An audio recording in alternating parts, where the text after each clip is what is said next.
अभी फ़िलहाल में वेलकम मूवी का होर्डिंग तो पूरा शहर में लग रहा है, लेकिन दोस्तों आपको एक बैड न्यूज़ सुनाना चाहेंगे, क्योंकि बैड न्यूज़ ये है कि मनी महाराज के वेलकम मूवी का होर्डिंग शहर में मतलब जहाँ-जहाँ मूवी लगने वाला है, वहाँ पे पहले से ही मतलब पोस्टर मतलब होर्डिंग लगाकर बताया जा रहा है कि हाँ, ये मूवी अब आ रहा है, आप लोग तैयार हो जाइए मूवी देखने के लिए, वेलकम मूवी लगने वाला है।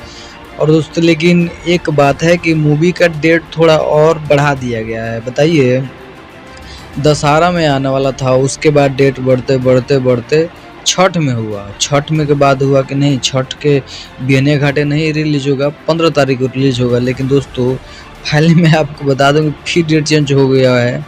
अब चेंज हुआ है, तो अब 22 तारीख को, मानिए 22 तारीख को, जी हाँ, जो 15 तारीख को लगने वाला था, अब 15 तारीख को न लगकर अब 22 तारीख को लगेगा ये मूवी। और बिहार में 22 तारीख को लगेगा, और बाकी जगह हो सकता है कि सेम डेट रहे, लेकिन आपको बिहार में अगर हैं, आप बिहार से हैं, बिहार में मूवी को देखना चाहते हैं, तो आपको 22 तारीख को वेट करना पड़ेगा, क्योंकि 22 तारीख को ही लगेगा। सो यही था अपडेट, सोचे आपको बता देते हैं। कैसा लगा अपडेट कमेंट में बता सकते हैं या लाइक कर सकते हैं।